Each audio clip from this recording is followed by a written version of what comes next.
मेरी माँ, जो कि मेरी निज़ाम शमसी का सूरज है, उसका मरकज़ है। उसी की वजह से मेरी ज़मीन में हरकत है और उसी की वजह से इसमें रोशनी और उजाले हैं। ये छोटा सा नजराना मेरी प्यारी माँ के नाम।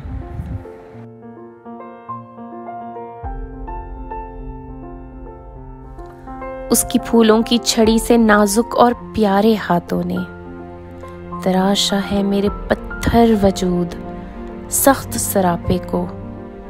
मैं डरती हूँ, बहुत डरती, कहीं मैं टूट ना जाऊं, अपने ख्वाबों में बटकर आप ही मैं फूट ना जाऊं।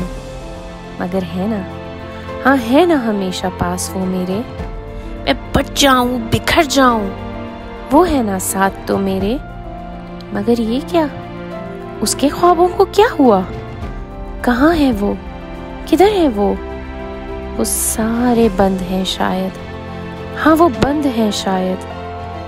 बहुत अंदर, कहीं अंदर दिल में है कहीं दफन। मैं करती हूँ, बहुत करती, मैं उससे प्यार करती हूँ।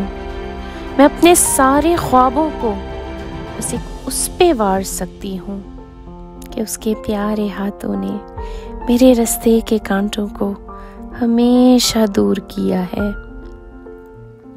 तभी कहती हूँ, हाँ कहती, सुना है मैंने होती है माँ के पैरों तले जन्नत। मगर वो हस्ती मेरे लिए इस दुनिया में जन्नत है। हाँ वो हस्ती मेरे लिए इस दुनिया में जन्नत है।